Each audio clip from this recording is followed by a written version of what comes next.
Des projets gouvernementaux dans le cadre du partenariat public-privé présenté au Premier ministre, les infrastructures, l'éducation nationale et la santé annoncent les couleurs pour les tout premiers projets en vue dans le cadre du PPP. Nous aurons des précisions dans ce journal. Également dans ce journal, le scandale des œufs contaminés au fipromyl qui fait toujours des vagues en Europe. Le Danemark et la Scandinavie annoncent qu'ils sont touchés par le phénomène. La Belgique et les Pays-Bas à l'origine du scandale sanitaire. Les enquêtes se poursuivent dans ces pays. Bonjour à tous et merci de nous rejoindre pour les actualités de la mi-journée sur la télévision du Burkina. Un très bon appétit si vous êtes à table. Le département en charge des infrastructures annonce la réhabilitation d'un nombre important de routes à travers le pays dans le cadre du partenariat public-privé. À l'éducation nationale, l'on prévoit l'équipement de 24 lycées en laboratoire ainsi que l'électrification de 150 établissements en santé. C'est la construction d'infrastructures sanitaires et l'équipement de l'ensemble des hôpitaux du pays qui sont concernés. Des projets présentés hier au Premier ministre Paul Kaba, Tieba, Isaka Ouedraogo, Ismaël Diloma Sirima.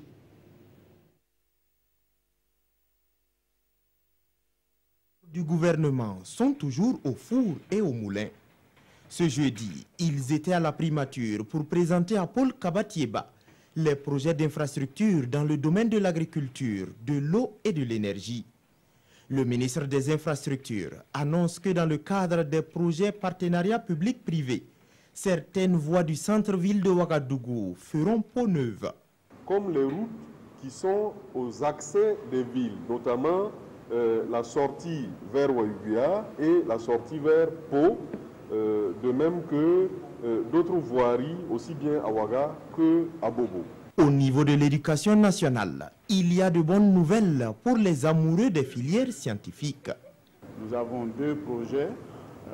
Le premier projet, il s'agit d'équiper 24 lycées en laboratoire. Et le deuxième projet, c'est l'électrification solaire de 130 écoles, et 150 écoles et 30 CEG. Dans le secteur de la santé, 4 groupes de projets ont été présentés, dont le premier est la construction d'infrastructures sanitaires dans les 13 régions du Burkina. Le deuxième groupe, c'est l'équipement. Et donc l'ensemble des hôpitaux ont besoin d'équipements pour travailler et surtout permettre aux spécialistes qui ont été affectés dans les différents hôpitaux dans toutes les 13 régions de travailler avec les équipements de référence pour les spécialités. Le troisième groupe de projets va consister à la réparation des équipements qui sont en panne dans les différents hôpitaux. Le quatrième groupe concerne les consommables et fournitures de bureaux. Et au ministère de l'Habitat et de l'Urbanisme, l'on étudie avec les acteurs de la construction, bien sûr, le prix des équipements dans le cadre du projet 40 000 logements lancé par le gouvernement. Le dialogue à bâton rompu entre les premiers responsables du département et les équipementiers et promoteurs immobiliers signe ce partenariat public-privé qui est déjà en marche. Des précisions avec Oumou Sissi. Le ministère en charge de l'habitat rencontre les acteurs de la construction impliqués dans la réalisation du projet 40 000 logements lancé par le gouvernement en juillet dernier. Au menu des discussions, une étude de prix des équipements et matériaux de construction avant le démarrage des travaux. Dans la mesure où le programme va permettre de mettre tout le Burkina Faso en chantier, je pense que les acteurs doivent pouvoir aider en faisant des efforts de réduction des coûts de vie. Tout en saluant l'initiative, promoteurs et équipementiers entendent tous mettre la main dans la pâte pour faire de ce projet une réalité. Nous sommes en train de discuter pour savoir dans quel cadre nous pouvons mettre un ciment de bonne qualité et un ciment aussi de bon prix pour pouvoir rester dans la logique donc, du logement social. Nous avons aussi un devoir social ici au Burkina Faso et nous sommes prêts à l'assumer. Cependant, pour certains acteurs, l'heure n'est plus aux discussions. Ils s'impatientent pour le démarrage des travaux. Si le gouvernement est prêt aujourd'hui à signer des conventions pour donner, nous sommes prêts quand même à les accompagner pour qu'ils puissent quand même avoir des logements pour donner à ceux qui ont souscrit. Sinon, si on doit prendre tout notre temps à tourner, ce n'est pas intéressant. Là où ça pèse personnellement à mon niveau, si j'ai un contrat de travail ce soir, dès demain matin, vous allez voir nos machines sur le terrain pour commencer le travail. Le projet 40 000 logements s'inscrit dans le programme présidentiel du gouvernement actuel pour faire de l'accès au logement un droit effectif pour tous les Burkinabés. Et le cadre sectoriel de dialogue, transformation industrielle et artisanale qui fait le bilan semenciel de la mise en œuvre de ces activités avec 48% de missions accomplies sur le compteur pour 2017. C'est plutôt une note de satisfaction qui s'affiche d'emblée à cette évaluation à mi-parcours, une rencontre qui va permettre de mieux projeter l'avenir. Roger Kam, Zalissa Sanfo. Promotion de la bonne gouvernance, accès à l'eau, à l'assainissement et aux services énergétiques de qualité, développement d'un secteur industriel et artisanal compétitif. La liste des missions assignées par le PNDS au cadre sectoriel de dialogue, transformation industrielle et artisanale est bien longue. Et que retiennent les acteurs après 6 mois de mise en œuvre? Ils sont ici. Pour le bilan. Nous avançons sereinement parce que nous avons réalisé un taux global pour nous 4 de 48 forts%. Donc il nous reste encore 6 mois. Nous pensons que nous allons donc atteindre en tout cas les objectifs qui nous ont été assignés. Un bilan jugé positif certes, mais atteint au prix de multiples efforts. Selon le ministre, les ressources financières se font rares. Tout n'est pas argent. Et nous, en tout cas, ensemble avec mes collaborateurs, mes collègues, ministres aussi, on est fortement engagés pour atteindre les objectifs qui nous ont été assignés au titre de cette année 2017. Le cadre sectoriel de dialogue transformation industrielle et artisanale regroupe 4 départements ministériels. Et ici, chaque représentant va faire le point sur les difficultés rencontrées pour qu'ensemble des solutions soient trouvées pour une réalisation sans faute des missions. Au département en charge de la justice, l'on prépare le 3e passage de Burkina Faso à l'examen périodique universel. On procède en ce moment même à la validation du projet de rapport national de cet examen de l'EPU. Le comité de suivi de la mise en œuvre des recommandations est en session à Ouagadougou. Yacouba Gamene Olopoda.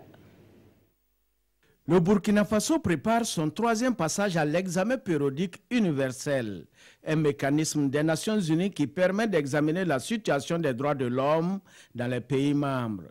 Et cette session du comité de suivi vise à examiner le projet du rapport national afin de l'améliorer avant validation. L'examen périodique universel est un mécanisme du Conseil des droits de l'homme qui a été créé à partir de 2006. Et ce mécanisme permet d'évaluer la mise en œuvre des conventions relatives aux droits humains volontairement ratifiées par chaque État. Cette mise en œuvre est évaluée et des recommandations sont faites lors de cet examen périodique à l'État concerné qui est tenu, s'il accepte ces recommandations, de les mettre en œuvre. C'est dans l'optique de préparer le rapport national qui sera soumis au Conseil des droits de l'homme, le groupe de travail de l'EPU, que nous sommes en train donc de soumettre le projet de rapport au comité de suivi de la mise en œuvre des recommandations de l'examen périodique universel. Le 3e passage du Burkina Faso à l'examen périodique universel est prévu pour 2018.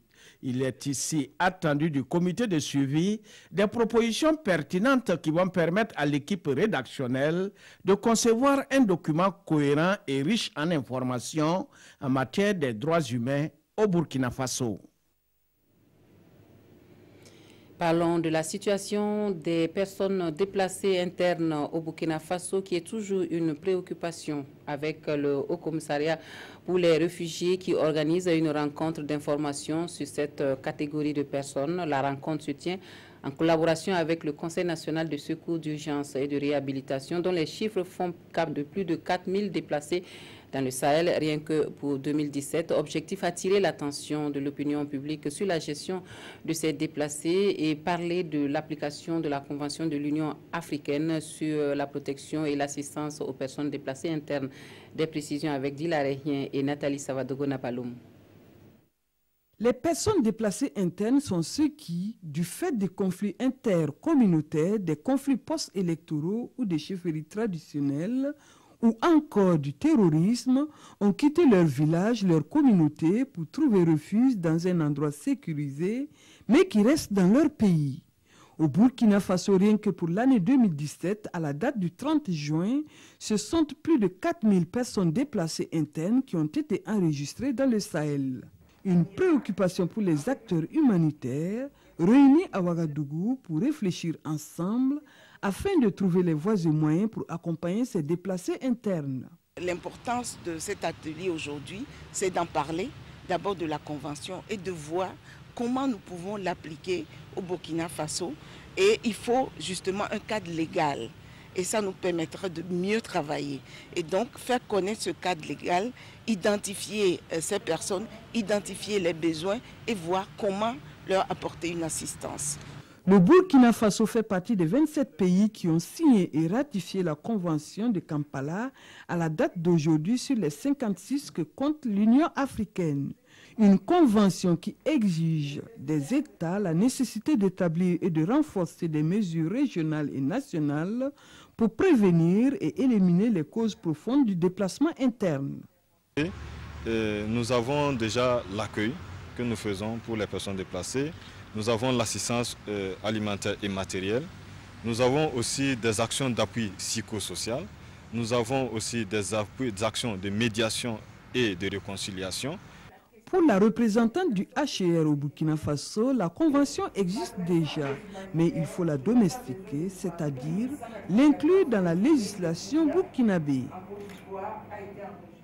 Le ministère en charge de l'agriculture et le secrétariat permanent du programme alimentaire mondial marquent un arrêt pour évaluer ensemble le chemin parcouru dans le domaine de l'appui à l'enseignement. Il s'agit de passer en revue les réalisations des différentes composantes du programme pays et d'identifier les difficultés de fonctionnement en vue de proposer des pistes de solutions. Adama Guiti, Yolande Lompo.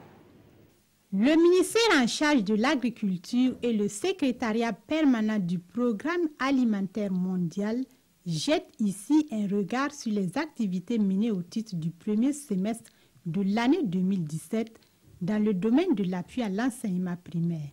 Ils vont ensemble en ces lieux identifier les difficultés et envisager les perspectives pour la bonne mise en marche de ce programme. De façon globale, l'action du PAM est très salutaire au Burkina Faso. Nous avons un projet phare qui a été donc développé par ses partenaires. La production et la distribution du yaourt au niveau des écoles. Et aujourd'hui, les réflexions sont donc à sa mise en échelle parce que les résultats sont tellement intéressants qu'on pense qu'il faut en tout cas, en plus du Sahel, aller dans les autres régions du Burkina pour faire bénéficier aux enfants. On a des activités de résilience aussi qui aident des communautés qui souffrent des sinistres chaque année. Et il s'agit de les aider à se prendre en charge et produire suffisamment à manger pour eux-mêmes. L'appui à l'économie rurale dans le contexte du changement climatique et le renforcement de la chaîne de valeur agricole sont aussi les autres domaines d'intervention de cet organisme des Nations Unies. Et cette rencontre coïncide avec la période de redynamisation du secrétariat permanent du PAM à travers la relecture en cours de l'accord cadre datant de 1967 entre les deux parties. Nous allons au centre-est où les populations de Gourgou vont désormais mener des activités agro-silvo-pastorales avec sérénité. La localité bénéficie d'un barrage et de périmètres irrigables offerts par le Liptako Gourmand. Les premiers responsables de la structure visitent les réalisations et échangent avec les bénéficiaires sur les modalités de gestion. Jean Zongo, Zubaviel David Dabiri. Un barrage de près de 3 millions de mètres cubes et 35 hectares de périmètre irrigable en vue.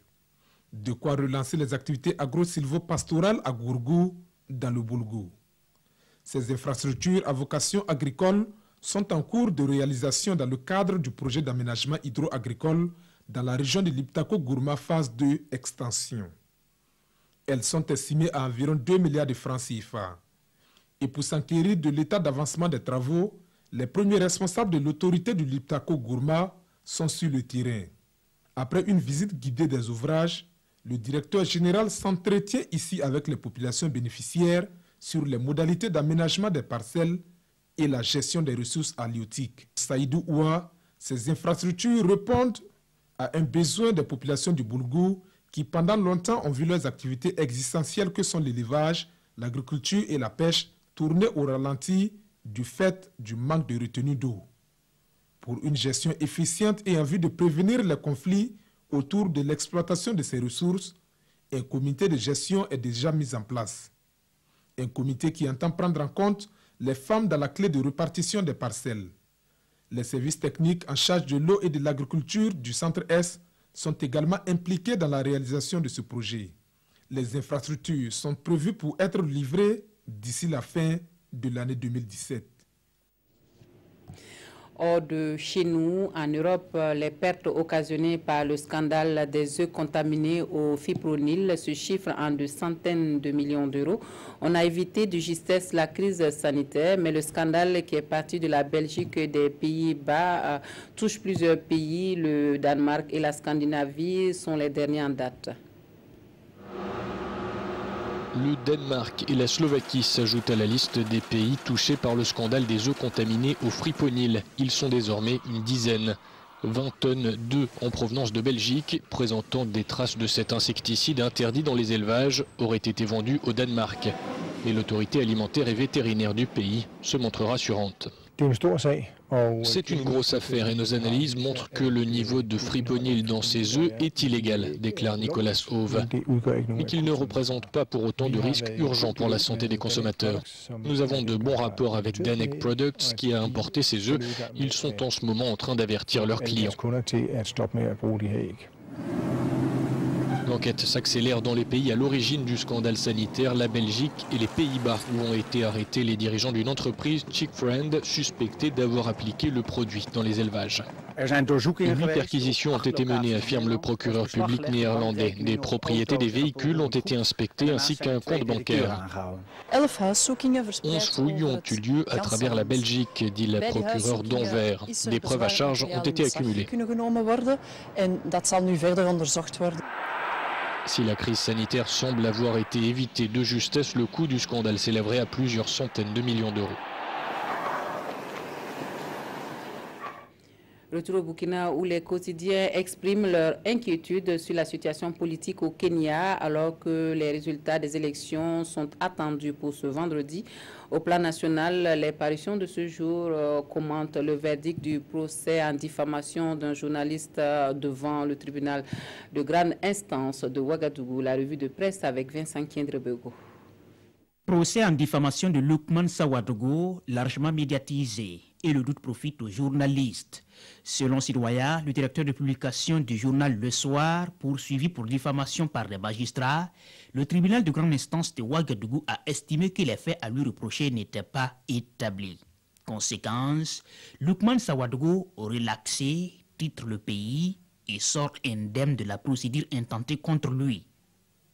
L'observateur Palga rappelle les faits et c'est parti d'une publication sur Facebook où le journaliste relevait des soupçons de corruption de magistrats, ce qui n'a pas été du goût de ces derniers. C'est le triomphe pour la liberté d'expression selon aujourd'hui au Faso. Une victoire et il est nécessaire que des leçons soient tirées, ajoute le président de l'association des journalistes du Burkina dans les colonnes de ce journal. Mais l'intéressé, quoique satisfait, fait dans la retenue car le camp d'en face peut faire appel.